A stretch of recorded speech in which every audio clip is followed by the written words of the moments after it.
दुनिया में आज के टाइम में इंटरनेट के आने से पूरी दुनिया की जानकारी कुछ मिनटों में पा लेते हैं। आज के समय में इंटरनेट हमारे बहुत से कामों को आसान कर दिया है और पूरी दुनिया को एक फैमिली की तरह जोड़ रखा है। लेकिन ये सभी को पता है कि किसी चीज़ के फ़ायदे होते हैं तो उसके नुकसान भी होते हैं। आज के टाइम में बढ़ते इंटरनेट के उपयोग से साइबर क्राइम भी काफ़ी बढ़ गया है। आपने अखबार में या फिर न्यूज़ चैनल पर आए दिन ये खबर जरूर सुनते होंगे कि किसी का बैंक अकाउंट हैक कर लिया गया है या फिर किसी का डेबिट या क्रेडिट कार्ड। दुनिया में ऐसे बहुत सारे हैकर्स हैं जिन्होंने अमेरिका की नासा तक को हैक कर लिया है। आज मैं आपको इस वीडियो में दुनिया के टॉप 10 हैकर्स के बारे में बताने जा रहा हूँ। Number 1, Albert Gonzalez. मैं आपको बताना चाहूँगा कि अमेरिका के इतिहास और साइबर क्राइम की दुनिया में अल्बर्ट का नाम नया नहीं है। इन्होंने अमेरिका की आधी आबादी लगभग 17 करोड़ लोगों की क्रेडिट कार्ड की जानकारी चुरा लिया था और उसे बेच दिया था। अपने इस काम के जरिए अल्बर्ट ने करोड़ों रुपए कमाए। उसके अलावा उन्होंने नकली पासपोर्ट, नकली सर्टिफिकेट, इंश्योरेंस और अन्य जरूरी दस्तावेज बनाकर भी बहुत सारे पैसे कमाए। अल्बर्ट एक स्नीफर के जरिए दूसरे के सिस्टम से डेटा चोरी किया करते थे। साल 2010 में अमेरिका की जांच एजेंसी ने उसे पकड़ा और उसे 20 साल की सजा दी गई। क्रेडिट कार्ड चुराने के मामले में ये आज तक की सबसे बड़ी चोरी है। Number 2, Kevin Poulsen. आपने शायद ही आज से पहले कभी सुना होगा कि कोई व्यक्ति गेम शो को जीतने के लिए हैकिंग का इस्तेमाल कर सकता है। गेम शो जीतने वाले को एक लग्जरी कार मिले तो नीयत किसी की भी फिसल सकती है। केविन ने एनबीसी द्वारा रेडियो पर आयोजित अनसॉल्व मिस्टीरियस नाम के एक क्विज शो को जीतने के लिए 15 मिनट के लिए सभी फोन कॉल्स को हैक कर लिया था, जिससे कोई दूसरा इस शो का विनर न बन पाए। इस काम को केविन ने अपने 2 दोस्तों के साथ मिलकर किया था। केविन ने अपनी बुद्धिमानी और हैकिंग के ट्रिक से गेम शो जीत लिया। केविन के जीतने पर एफबीआई को उन पर डाउट हुआ और जब एफबीआई जांच कर रही थी तो केविन ने उनके सिस्टम को भी हैक कर लिया था। इसके बाद केविन ने एक सुपर स्टोर के डेटा को भी हैक कर लिया। उसके बाद वो एफबीआई के शिकंजे से बच नहीं पाए और उन्हें मनी लॉन्ड्रिंग, साइबर फ्रॉड जैसे गुनाहों में सजा सुनाई गई और उन्हें 2 साल के लिए जेल भेज दिया गया। लेकिन 2 साल में उनमें बहुत बड़ा बदलाव आया। 2 साल बाद जेल से छूटने के बाद केविन पॉल्सन अपने हैकिंग ट्रिक से क्रिमिनल को पकड़ने में पुलिस की मदद करते हैं। Number 3, Jonathan James. जिस टाइम में बच्चे स्कूल जाते हैं पढ़ने लिखने के लिए, उस उम्र में जोनाथन ने अपने हैकिंग ट्रिक से पूरे स्कूल के डेटाबेस को हैक कर लिया था। हैकिंग के दुनिया में जोनाथन जेम्स सबसे कम उम्र के अपराधी हैं और उन्हें कॉमरेड के नाम से भी जाना जाता है। उन्हें अपने स्कूल के डेटाबेस हैक करने के बाद उन्हें कॉन्फिडेंस मिला। उन्होंने अमेरिका के डिफेंस एजेंसी सिस्टम को भी हैक कर लिया। उन्होंने इस एजेंसी के बहुत सारे एम्प्लॉय की जानकारी, पासपोर्ट डिटेल, यूजर नाम जैसे सभी जानकारी निकाल लिया था। उसके बाद जेम्स ने अमेरिका की स्पेस एजेंसी नासा के पूरे सिस्टम को भी हैक कर लिया था, जिसकी वजह से नासा का ऑफिस 3 हफ्ते तक बंद रहा था। जब अमेरिका के डिफेंस एजेंसी और नासा ने मिलकर हैकर को ढूंढने की कोशिश की तो उनके हाथ एक 16 साल का बच्चा लगा। कानून के मुताबिक बच्चे को जेल में बंद नहीं रख सकते थे, इसलिए उसे हाउस अरेस्ट में रखा गया और साथ ही $41,000 का जुर्माना भी लगाया गया। जिसके बाद 2008 में जेम्स ने आत्महत्या कर लिया और अपने सुसाइड नोट पर लिखा था कि उन्हें अमेरिका के लॉ पर भरोसा नहीं था। नंबर 4, एड्रियान लामो। एड्रियान लामो एक मशहूर हैकर है जिसे होमलेस हैकर भी कहा जाता है। ऐसा इसलिए कहा जाता है क्योंकि एड्रियान एक गरीब परिवार से थे। ये अक्सर इंटरनेट कैफ़े और लाइब्रेरी में बैठकर हैकिंग सीखते थे। एड्रियान कभी एक जगह से हैकिंग नहीं करते थे, बल्कि वो अलग अलग जगह पर इंटरनेट कैफ़े पर जाकर अपने हैकिंग स्किल को भी आजमाया करते थे। और इसी तरह उन्होंने माइक्रोसॉफ्ट, याहू और द न्यूयॉर्क जैसे बड़ी बड़ी कंपनी का डेटा हैक कर लिया। इस कंपनी का डेटा चुराना आसान काम नहीं है। जांच के बाद एड्रियान को साइबर सिक्योरिटी ने गिरफ्तार कर लिया और 6 महीने की सजा दी गई और $65,000 का जुर्माना भी भरना पड़ा। इसके बाद एड्रियान के विचार में काफ़ी बदलाव आया और जेल से बाहर आने के बाद एक पत्रकार के रूप में काम करना शुरू किया और 2018 में एड्रियान की रहस्यमयी तरीके से मौत हो गई। Number 5, Gary McKinnon. इन्हें इंटरनेट की दुनिया में द सोलो मैन के नाम से भी जाना जाता है, क्योंकि अकेले दम पर अमेरिका का मिलिट्री ऑपरेशन सिस्टम और नासा को हैक कर लिया था।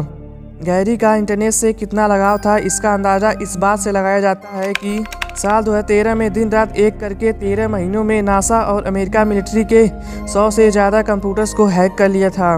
और गैरी को जब पकड़ा गया तो उन्होंने कहा कि उनका मकसद चोरी करना या फिर किसी को नुकसान पहुंचाना नहीं था। वो बस एलियंस और यूएफओ के बारे में जानना चाहते थे, क्योंकि नासा ने कभी एलियंस के बारे में खुलकर नहीं बोला था। इसलिए उन्होंने नासा के सभी फाइल्स और डेटा को भी हैक कर लिया था और उन्होंने बहुत सारी सेंसिटिव फाइल्स को हमेशा के लिए डिलीट कर दिया था। इसके बाद गैरी ने नासा के वेबसाइट पर एक नोटिस भी डाला जिसमें लिखा था कि आपका सिस्टम आसानी से हैक किया जा सकता है। इसमें दिलचस्प की बात यह है कि गैरी ने सारा काम अपनी गर्लफ्रेंड के आंटी के घर पर बैठकर किया था। भले ही गैरी का जो भी मकसद हो, लेकिन साइबर क्राइम की दुनिया में ये एक बड़ा क्राइम है और उनके ऊपर तब से लेकर आज तक मुकदमा चल रहा है। Number 6, max बल्टर। अमेरिका के इतिहास में मैक्स बल्टर साइबर क्राइम के जुर्म में सबसे ज़्यादा टाइम तक सजा काटने वाला इंसान है। इन्होंने अपने कंप्यूटर करियर की शुरुआत एक कंप्यूटर एडवाइज़र के रूप में किया था। इन्होंने हैकिंग से 2 मिलियन से ज़्यादा लोगों की क्रेडिट कार्ड की चोरी की और उसके बाद तकरीबन $46 लाख का फ्रॉड भी किया था। इसके अलावा मैक्स के ऊपर फाइनेंस का डाटा लीक करने और ऑनलाइन फोरम्स को प्रोवाइड करने का आरोप भी लगे। 2011 में बल्टर को गिरफ्तार कर लिया गया और 13 साल की सज़ा सुनाई गई। फिलहाल वो अभी जेल में ही हैं और अपनी सज़ा काट रहे हैं। Number 7, Julian Paul असेंज।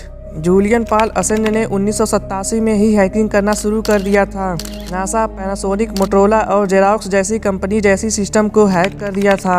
1991 में इनको गिरफ्तार कर लिया गया, लेकिन उनके अच्छे बिजनेस के चलते 1993 में इन्हें रिहा कर दिया गया। जूलियन एक पत्रकार के रूप में काम करने लगे।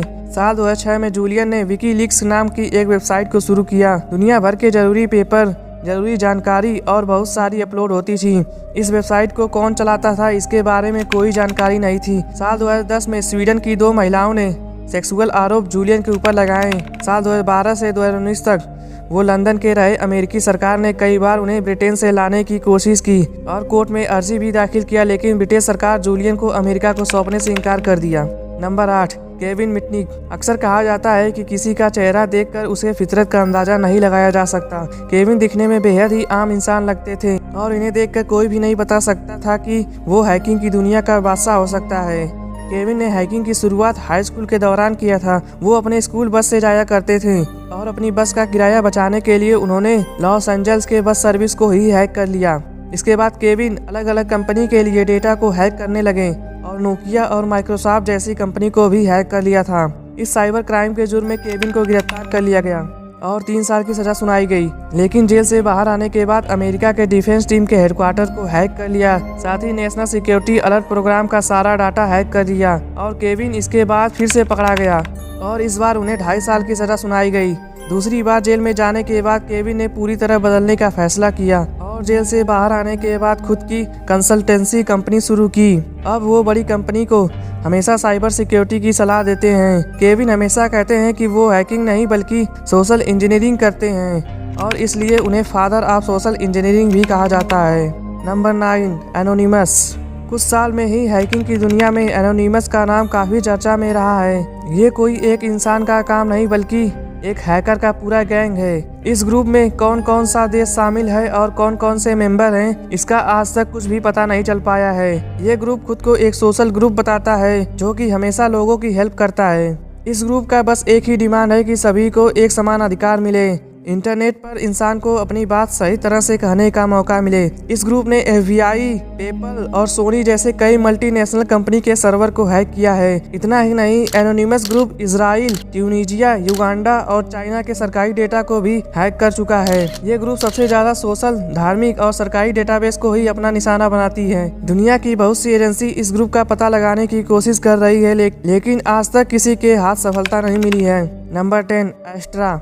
इस ग्रुप का असली नाम क्या है आज तक कोई नहीं जानता। एस्ट्रा ने फ्रेंच की मशहूर कंपनी डिसॉल्ट ग्रुप के पूरे डेटा को हैक कर लिया था और लगभग 5 साल तक उस डेटा को साउथ अफ्रीका, ब्राजील जैसे देशों को डेटा दे रहा था। एस्ट्रा ने इसके जरिए करोड़ों रुपए कमाए। डिसॉल्ट ग्रुप वही कंपनी है जिसने राफेल और मिराज जैसे एयरक्राफ्ट बनाए हैं। ऐसे एयरक्राफ्ट का डाटा कितना खुफिया होता है इसके बारे में हमें आपको बताने की जरूरत नहीं है। अगर ये डेटा किसी गलत हाथों में चला जाता है तो दुनिया भर के लिए बहुत बड़ा खतरा साबित हो सकता है। एस्ट्रा के द्वारा डेटा चुराए जाने से फ्रेंच को $360 मिलियन का नुकसान हुआ था, लेकिन साल 2008 में एस्ट्रा को गिरफ्तार कर लिया गया और वो 58 साल का द्वीप का रहने वाला एक मैथ्स टीचर था। इसके अलावा ऐशा के बारे में कोई भी जानकारी पब्लिक नहीं किया गया। यहाँ तक उसका असली नाम क्या था यह भी दुनिया से छुपाया गया। तो गाइज यार कमेंट करके बताएं कि वीडियो कैसा लगा और पसंद आया तो लाइक करना ना भूलें और चैनल को सब्सक्राइब करना ना भूलें। मिलते हैं किसी और वीडियो में, तब तक के लिए जय हिंद।